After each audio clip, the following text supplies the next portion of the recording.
La santé, docteur Kierzek, plusieurs cas de méningite ont été recensés la semaine dernière sur des jeunes adultes qui avaient fréquenté la même discothèque, la même boîte de nuit. Il y a même eu un mort parmi les infectés. Est-ce que peut-être pour commencer, vous pouvez nous expliquer, nous rappeler ce qu'est une méningite, parce qu'il y a méningite et méningite. Surtout qu'on rentre dans la saison des méningites. On sait que le début de l'hiver jusqu'au printemps. Alors méningite, c'est quoi? C'est une inflammation. C'est le suffixe it, c'est toujours inflammation en médecine. C'est une inflammation des méninges. Et les méninges, c'est quoi? C'est l'enveloppe autour du cerveau. On a notre système nerveux central, on a le cerveau, et puis il va descendre avec la moelle épinière. Et en fait, tout ça est entouré de méninges. C'est une espèce d'enveloppe de protection avec le crâne au-dessus, le cerveau en dessous. Et c'est vraiment cette couche qui est entre les deux. Et quand ça s'inflamme, quand ça s'infecte, et que vous avez bien fait de dire qu'il y a méningite et méningite, parce que quand on pense méningite, on pense tout de suite gravité. Non, il y a des méningites qui ne sont finalement pas si graves que ça. C'est ce qu'on appelle les méningites virales. En revanche, les méningites qui sont redoutables, c'est les méningites bactériennes, ce qu'on appelle les méningites à méningocoque notamment. Donc là, c'est grave, sauf que cliniquement, c'est-à-dire que quand vous avez des symptômes, vous ne pouvez pas faire la différence. Donc il vaut mieux s'inquiéter pour rien, on fait le diagnostic et puis après on vous rassure en disant c'était viral. Et dites-moi, docteur, ça se manifeste comment alors? Alors ça se manifeste que ce soit viral ou bactérien, par les mêmes symptômes. C'est ce qu'on appelle un syndrome méningé fébrile. Alors fébrile, ça veut dire quoi? Ça veut dire qu'il y a de la fièvre, ça c'est la première des conditions. Et puis ensuite, syndrome méningé, on a très mal à la tête. Alors c'est pas une céphalée habituelle, c'est pas des migraines habituelles, c'est vraiment de violents maux de tête, des nausées, des vomissements, une raideur de la nuque. Alors nous, c'est un test qu'on fait, on regarde si vous avez vraiment la nuque raide ou pas. Et puis vous avez une hypersensibilité à la lumière, vous allez craindre la lumière. Et quand je dis que vous avez vraiment des maux de tête, on appelle ça des maux de tête qui vous font mettre en chien de fusil. Vous êtes vraiment recroquevillé dans votre lit,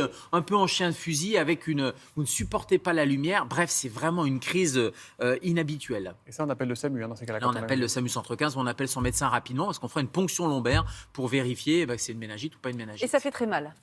Et ça fait. Alors la ponction lombaire, ça si, dépend. horriblement mal. Bon, C'est pas agréable. On voit qu'il y a un faisceau d'indices pour les adultes ou les ados, c'est facile. Pour les bébés, les nouveau-nés, comment on fait? C'est toujours plus compliqué. Vous avez la pédiatrie, c'est toujours plus compliqué parce que les enfants ne vont pas vous dire j'ai mal à la tête et puis je crains la lumière. En revanche, ils vont pleurer sans arrêt, ils vont avoir une modification du comportement, ils vont avoir de la fièvre aussi. On peut avoir un peu cette raideur du cou, mais c'est surtout le changement de comportement de l'enfant qui doit inquiéter avec de la fièvre. Changement de comportement plus fièvre, plus un petit signe qu'il ne faut pas louper, alors qui n'est pas systématique, mais c'est ce qu'on appelle le purpura. On parle souvent des méningites fulminantes, avec le purpura fulminant, c'est des petites taches comme ça, violacées, qui apparaissent parfois sur les extrémités. Donc le premier réflexe à avoir quand on a un enfant qui ne va pas bien, qui a de la fièvre, c'est de le découvrir et de regarder si on ne trouve pas ces petites taches violacées au niveau des pieds, au niveau des extrémités. Et là, c'est une urgence absolue.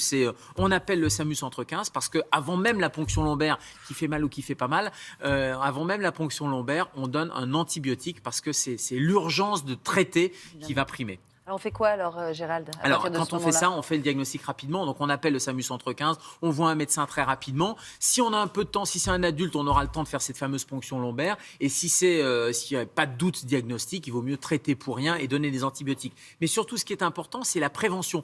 Vous disiez, Thomas, ça se soigne aux antibiotiques, en fait, une méningite. Ah oui, une méningite bactérienne, ça soigne aux antibiotiques. Et Thomas, vous parliez de ces cas à Strasbourg, regroupés autour d'une discothèque. L'Agence régionale de santé dit bien aux gens qui ont fréquenté cette discothèque d'être vigilants s'ils ont ces symptômes-là. Et on peut discuter deux choses. Premièrement, des antibiotiques à titre préventif. Et deuxièmement, la vaccination. Alors, je vous rappelle que la vaccination contre le méningocoque elle est obligatoire depuis le 1er janvier 2018 pour les enfants. Elle est recommandée pour les nouveau-nés. Elle est recommandée jusqu'à 24 ans. Et la méningite de type B, qui est une autre partie des méningites, elle est recommandée. Elle n'est pas obligatoire pour les nourrissons jusqu'à l'âge de 2 ans. Et puis, j'allais dire, pas de panique. C'est pas en faisant la bise, c'est pas en partageant un verre, etc., ou en serrant la main qu'on attrape ce méningocoque. Donc, il faut vraiment avoir un contact très, très rapproché pendant longtemps, notamment dans la discothèque. Merci beaucoup à vous, docteur Kierzek.